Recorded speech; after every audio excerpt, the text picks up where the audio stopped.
Hi guys, welcome back to my channel, The Wealthy Mindset. It's yours truly, Money Making Mitch. And as usual guys, this is not financial advice. Please do your own due diligence and research. Happy Labor Day to all of my American subscribers, and for whoever else is celebrating Labor Day today. The market is closed on a Monday, so let's try to cheer ourselves up. There's a lot of yummy for the tummy stuff happening actually today, and this video is not going to be long, but it's going to be very interesting. I think one of my most interesting videos. Let's start off with this. NIO's 2,500 swap station in China goes live today. All while the competition was saying cash burn and they waste. We all know that our business formula, due to battery as a service and the ecosystem that we're creating, is more expensive and will take longer to build out. But we know that the race is not for the swift, but for the one who can endure. And given enough time, we will dominate the landscape throughout the entire world. No matter where we go, we will steal the market share. So to prove that we have the winning business formula, others have joined the race. So Cattle aims to have 10,000 battery swap stations, and a lot of it is going to be for the commercial side, but they plan to have 3,000 by 2027, mostly for the commercial side. This is a clear recognition, and this is a quote by Emperor William Lee. This is a clear recognition that we have a unique business model, says Emperor William Lee. Well, I like to go further because the Chinese are very humble in the way they speak. We have the only winning business model, the future of gas stations. And we all know this already, and I've said it several times, that if you have a fixed battery, it's like having a fixed battery in the power tools back in the day, of one of my subscribers rightfully said.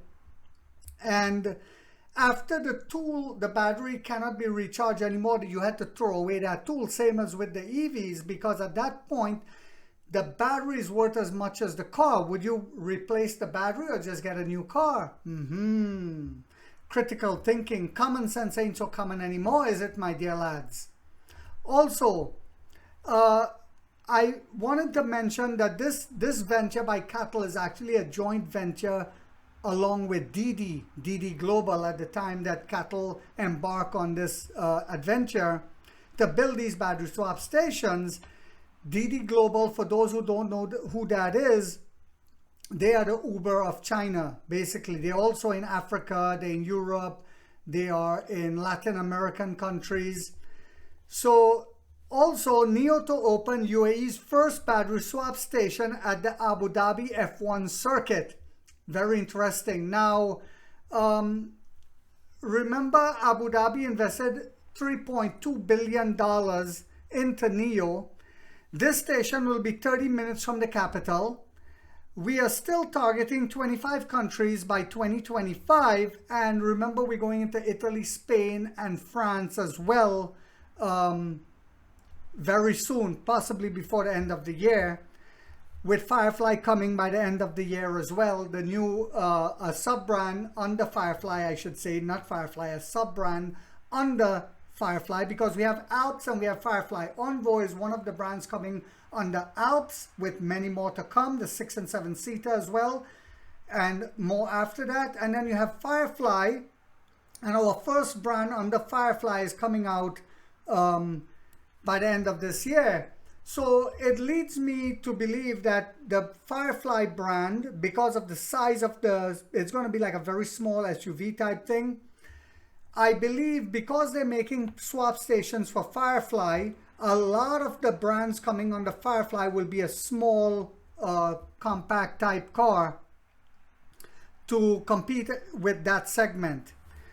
And Xpeng CEO, Xiaopeng, stopped by NIO's Envo store to pay homage to the birth of the new King Envo.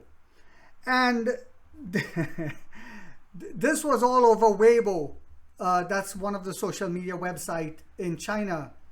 So again, this goes to show that we don't need to do advertising.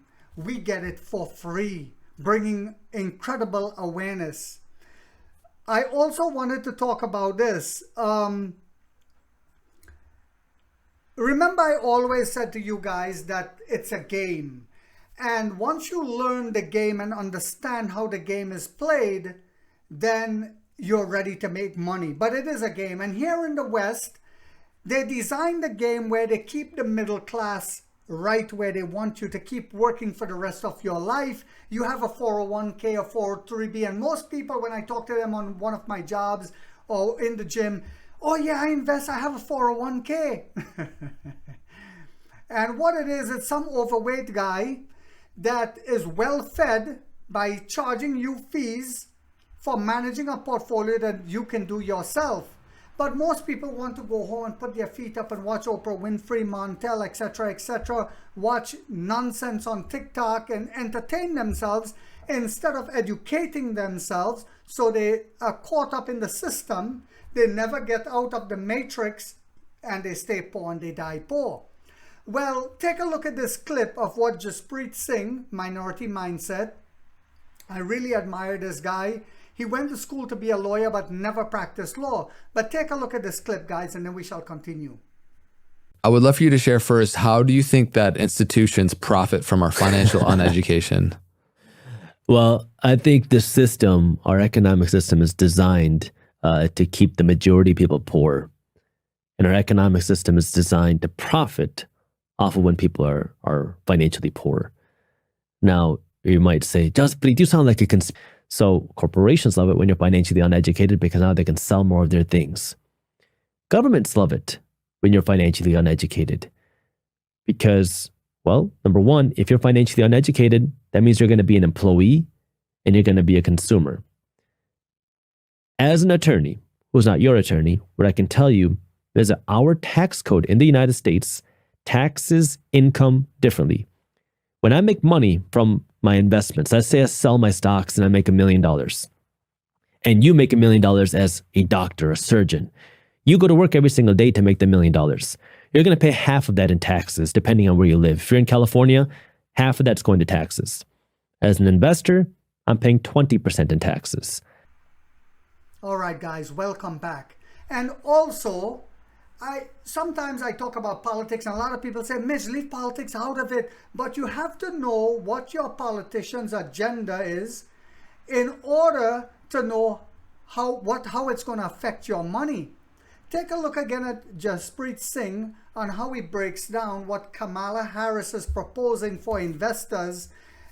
She wants to take $25,000 and give it to people who want to buy homes for the first time in America. In certain cities like Philadelphia, it used to be $5,000. Now they're offering $10,000. But look at what she wants to do on a federal level. And where is she going to get the money from to do that? Take a look, guys. Vice President Kamala Harris says that she wants to raise taxes. More specifically, she wants to raise taxes on certain individuals. She wants to raise taxes on investors, and she wants to raise taxes on corporations. That way she can help fund certain tax breaks and tax deductions. This brings us to the second part of this video, which is her proposals for investment taxes. The first change that she proposes on investment taxes is raising the top capital gains rate to 44.6%, and second, creating a 25% tax on unrealized capital gains. Let me break down what this means.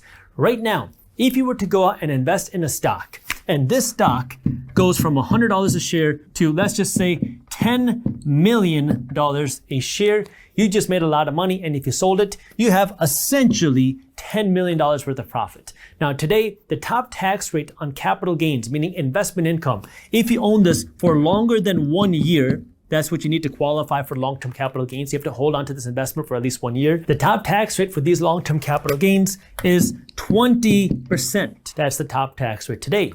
What Kamala Harris is proposing is raising this from 20% to 44.6%, which means instead of paying 20%, you'd be paying more than double that. The second thing that she's proposing is creating a 25% tax on unrealized gains for... All right, guys, welcome back. So I don't know about you, but I don't want to pay 40% when Neo makes me a millionaire. This is horrific. And then if you don't sell your stocks, she's proposing that you still have to pay capital gains. What? That is socialism. That is beyond communism and socialism. That is a sick, woke mentality that is destroying our country. So what you're saying to me is you're going to punish me for working continuously, sacrificing and taking my money and putting it into the investments in the stock market, and then you're going to punish me for it and take the money and give it to people who do not know how to invest or manage their money to buy a home. And we've seen it over and over. I've seen it with my own eyes where they do this, they give people this money, and because of a habit of not being able to manage this money, they lose the home to the banks anyway. So what she's essentially saying is she's going to take my money and give it to the banks. So you do your own due diligence and research and decide who do you think will be best for your pockets going forward in the election coming up. I hope you guys found this video yet again to be informational, inspirational, and motivational. Because in this channel, I'm trying to wake up the middle class for the first time to get a major piece of the pie. And like 50 said, we get rich or we die trying, guys.